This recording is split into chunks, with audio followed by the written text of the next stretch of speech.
चलिए, आप सब लोग को दिल से बहुत बहुत धन्यवाद।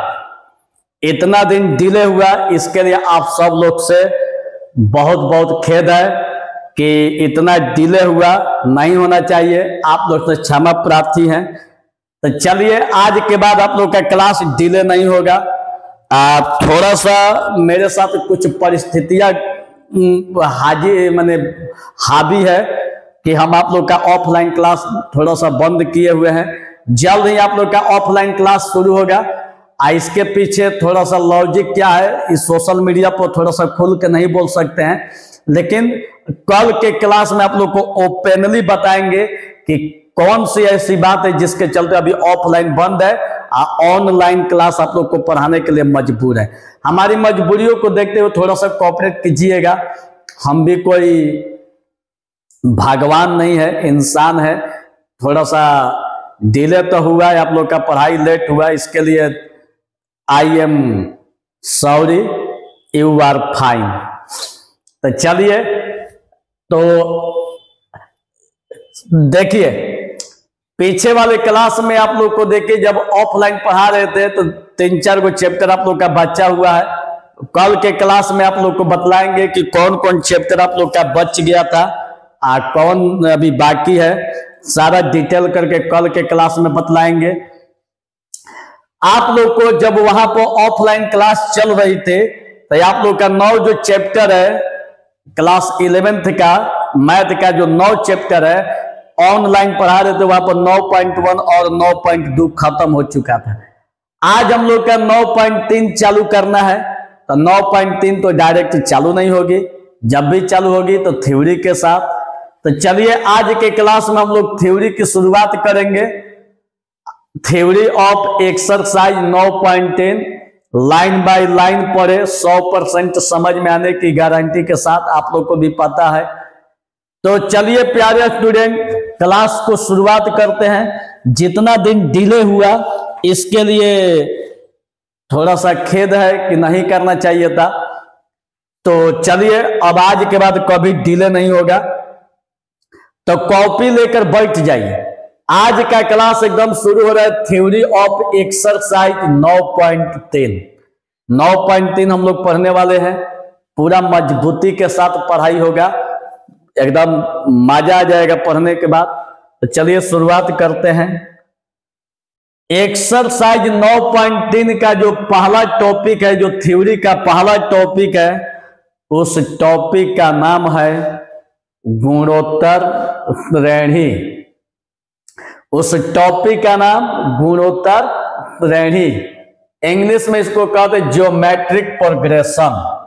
देखिए ये थ्योरी क्या बोलता है, ध्यान से देखिएगा। इतना बेहतरीन एग्जाम्पल के साथ समझाएंगे कि कहिएगा कि मजा आ गया, अभी के अभी याद हो गया। पूरा ध्यान से देखिएगा। यदि किसी श्रेणी के अगले पद में पिछले पद से भाग दिया जाता है, ध्यान से देख लीजिएगा, भाग दिया जाता है, और जब भाग देने पर बराबर मान प्राप्त होता है, बराबर मान, तो उस श्रेणी को गुणोत्तर श्रेणी कहते हैं। इसे जीपी या गु से द्वारा सूचित किया जाता है। देखिए, जब एग्जाम्पल देंगे ना, तब आप लोग को समझ में आएगा कि क्या चीज है। ध्यान से देखिएगा।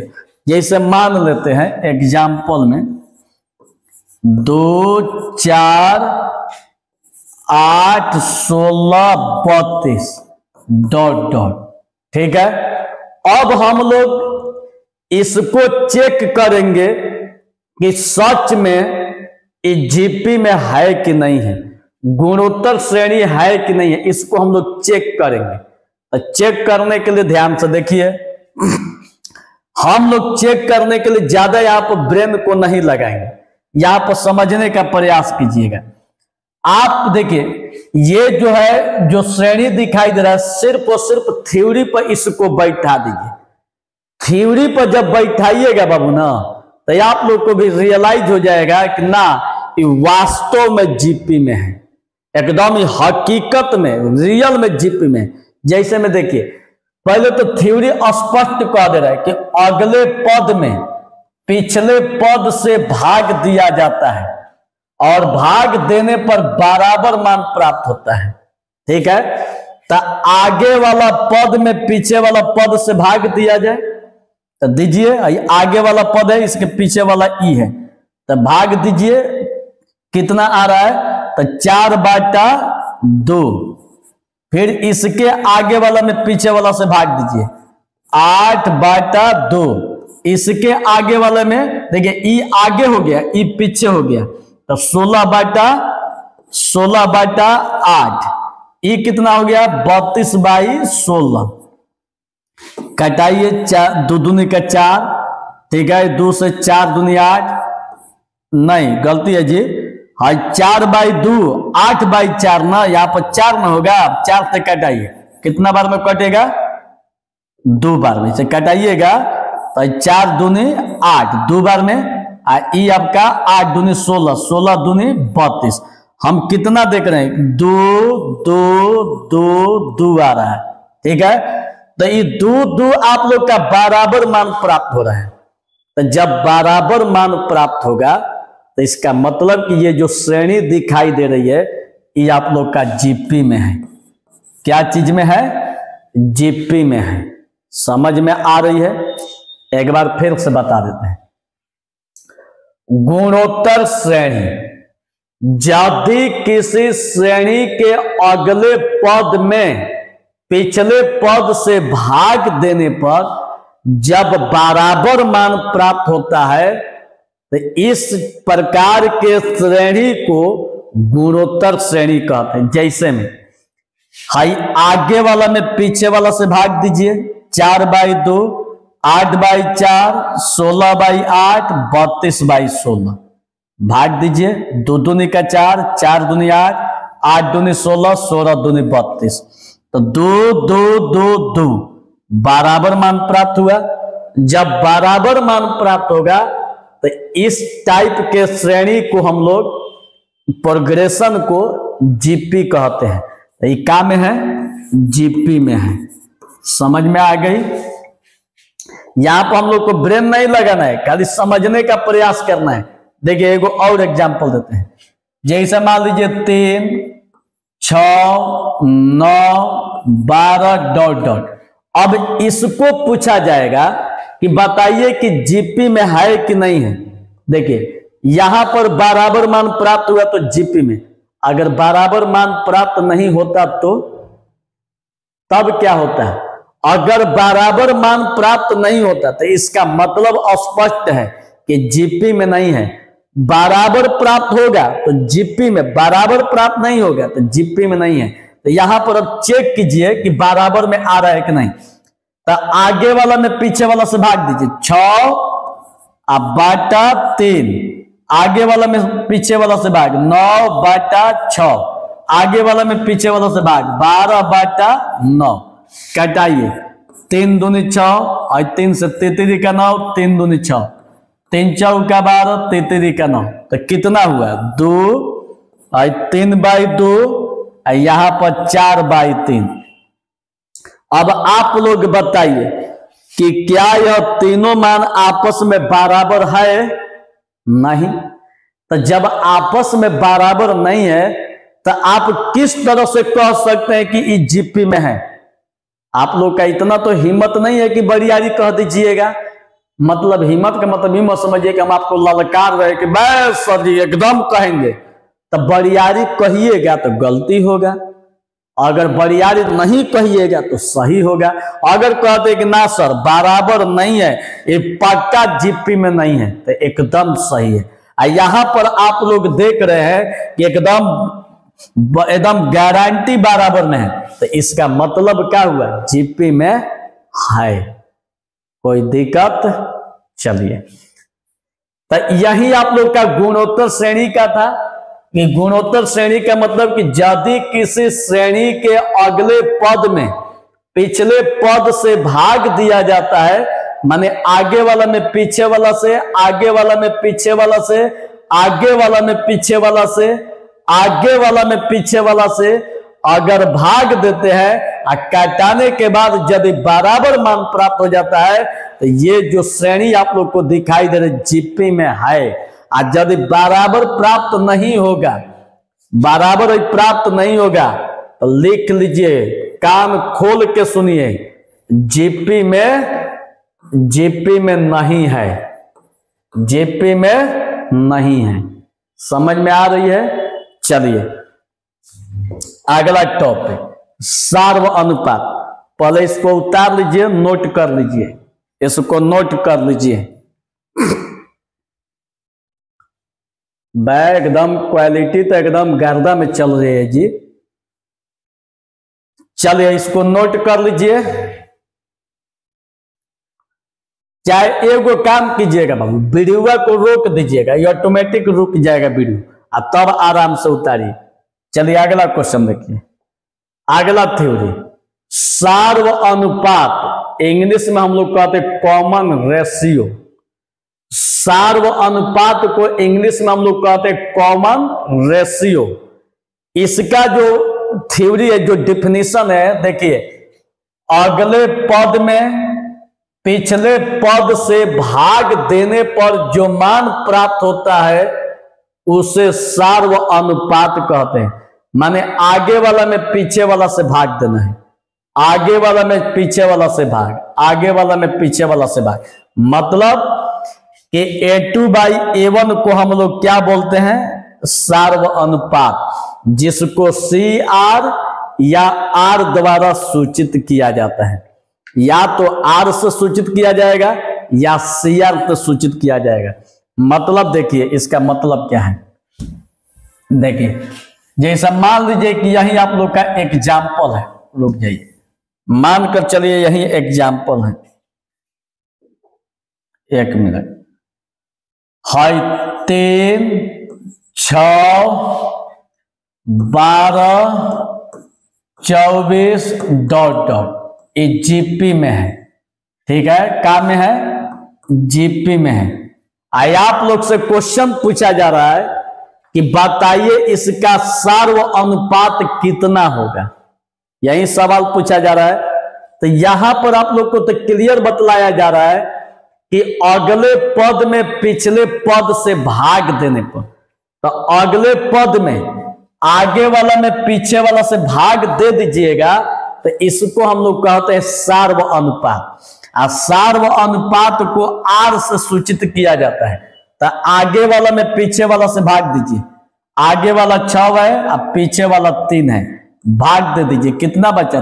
3 दूनी 6। इसका मतलब कि R का मान आ गया 2, यही हम लोग का आंसर। तो सार्व अनुपात इसी को कहते हैं। ब्रेन मत लगाइएगा, खाली आगे वाला में पीछे वाला से भाग दीजिएगा। तो आगे वाला 6 है, पीछे वाला 3 है, तो आगे वाला में से पीछे वाला से भाग दीजिएगा तो 6/3, 3 से भाग दीजिएगा तो 3 दूनी 6, तो R बराबर कितना? 2। यही आप लोग का आंसर। क्लियर? चलिए ये तो समझ में आ गया। अब चलिए अगला, अब देखिए, अब यहां पर गुणोत्तर श्रेणी है, ध्यान तो देखिएगा। अब यहां पर गुणोत्तर श्रेणी का व्यापक पद या nवां पद या अंतिम पद ज्ञात करना।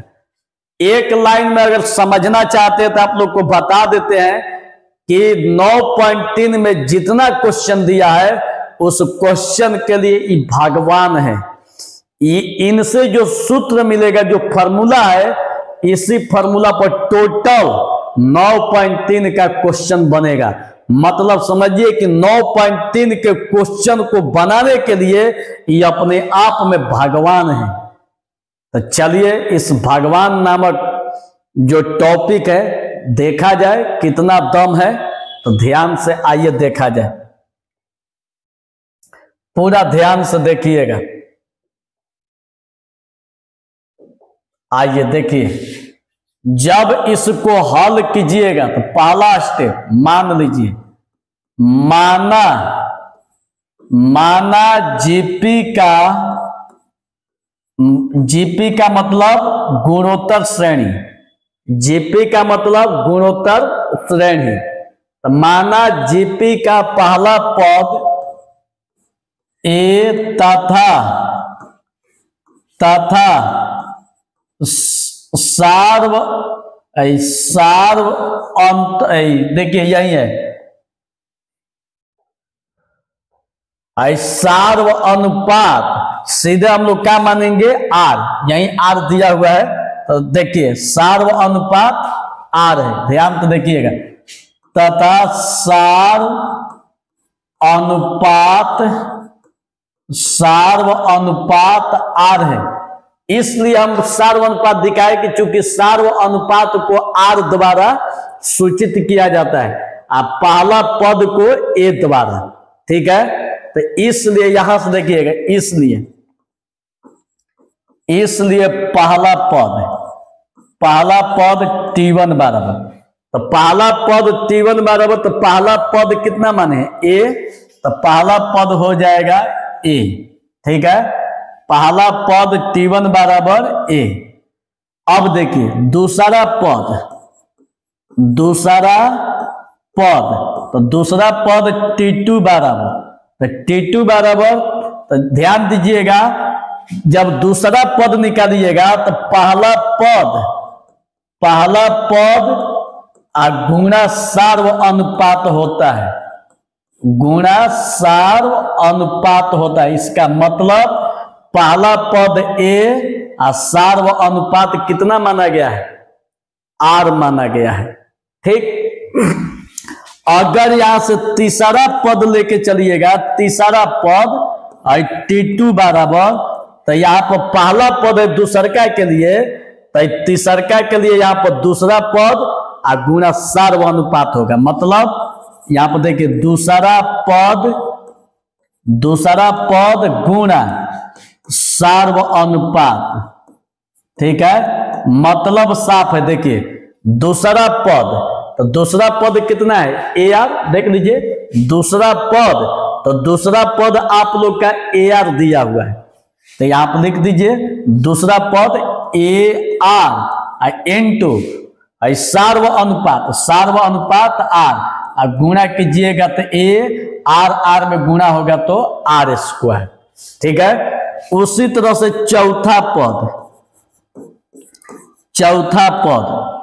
तीसरा पद को T3 चौथा पद T4, तो चौथा पद में क्या हो जाएगा, यहाँ तीसरा पद और गुणा सार्व अनुपात, तो तीसरा पद कितना है ए आर स्क्वायर इनटू सार्व अनुपात आर है, और गुणा कीजिएगा तो ए आर क्यू हो गया। अब समझने का प्रयास कीजिएगा, इसी तरह से चौथा पांचवा सब निकलेगा। ये हो गया पांचवा, छवा, सातवा, आठवा, नौवा, दसवा। अब देखिए थोड़ा सा समझने का यहां पर प्रयास कीजिएगा, मेन यही है।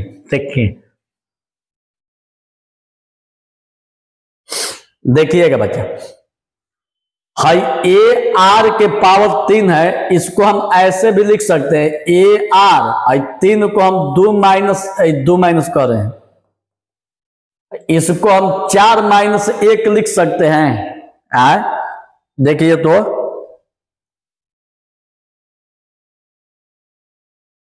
देखिए तो इसको 3 को हम 4 - 1 लिख सकते हैं, 4 में से 1 घटेगा 3 लिख सकते हैं।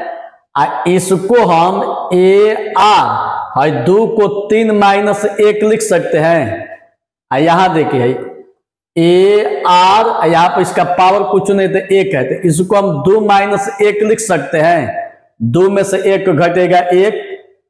इसको देखिए, इसको यहाँ पर इसको हम ए आर के पावर 0 लिख सकते हैं, क्योंकि आर के पावर 0 है, तो किसी भी पद का पावर अगर 0 होगा तो इसका मान 1 होगा, ए के लिए ए में गुणा होगा तो ए।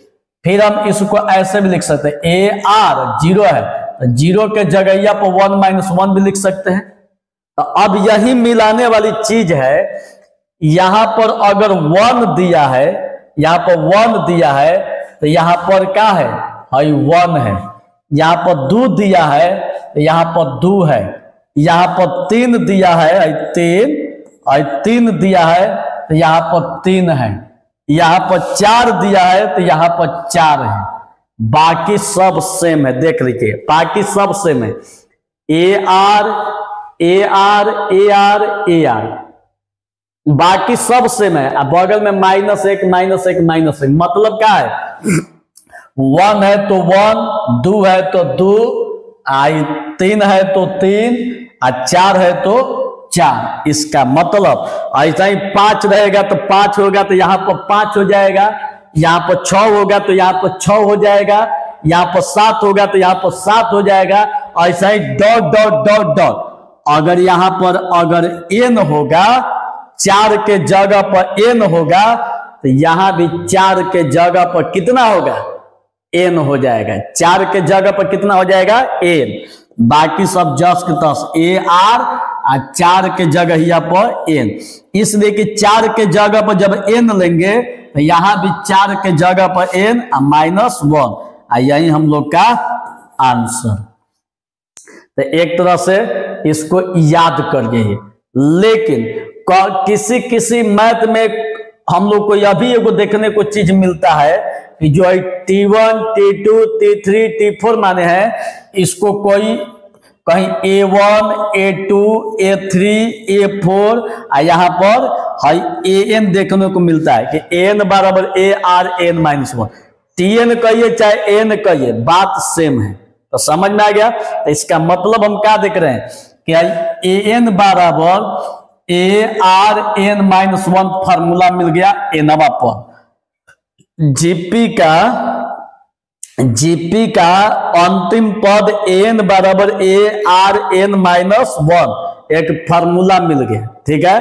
और जब फार्मूला मिल गया तो कहने का मतलब है कि इसी को हम लोग गुणोत्तर श्रेणी का व्यापक पद कहते हैं, जहां A जो है प्रथम पद, R जो है सार्व अनुपात, ठीक है। जो N दिखाई दे रहा है इसको हम लोग कहते हैं अंतिम पद। N जो दिखाई दे रहा है पदों की संख्या। समझ में आ गई। तो इतना तो आप लोग को समझ में आ रही है। चलिए अब इतना जब आप लोग को समझ में आ गया तो अब देखिए यहां से एक और चीज निकालते हैं। गुणोत्तर श्रेणी में A1 A2 A3 A4 dot dot dot N तक है, ठीक है। तो देखिए थोड़ा सा किताब निकाल दीजिएगा। देखिए अब A1 A2 A3 का अगर मान देखिएगा तो यहां से देखिए AR square AR³ dot dot कितना AR N -1 तक है, AR N -1 तक। तो हम इसको ऐसे भी लिख सकते हैं, देखिएगा। GP का पद मतलब पहला पद A, दूसरा पद AR स्क्वायर। तो देखिए AR square AR³ AR4 dot dot AR N -1। तो ये आप लोग का जीपी का पद हो गया। इसको हमेशा ध्यान में रखिएगा कि गुणोत्तर श्रेणी का पद A1 कर रहे हैं। A प्रथम पद, दूसरा पद, तीसरा पद, चौथा पद, पांचवा पद डॉट डॉट अंतिम पद। यही हम लोग का अंतिम पद N बराबर AR के पावर N -1 है। देख लीजिए एकदम क्लियर। तो चलिए कोई दिक्कत नहीं। अब इस पर देखिए एक एग्जाम्पल बताते हैं बाबू। इस पर एग्जाम्पल ध्यान से देखिएगा। मान लीजिए कि 2 4 8 16 डॉट डॉट, ठीक, जीपी में है। मान लीजिए जीपी में है। अब क्वेश्चन आपसे कह रहा है जीपी में है तो A8 का मान बता दें। A8 का मान बताने के लिए कह रहा है, तो कैसे निकालिएगा। तो पहला काम हाइट आपका जीपी में है, जीपी में है, तो यहां पर ज्यादा ब्रेन मत लगाइएगा। हाई शुरू वाला प्रथम पद होता है, प्रथम पद a बराबर 2, आगे वाला में पीछे वाला से भाग दीजिएगा तो इस सार्व अनुपात, तो 4/2 भाग दीजिएगा 2, तो ये कितना हो गया 2। ठीक है, तो इसको हम लोग कहते हैं सार्व अनुपात।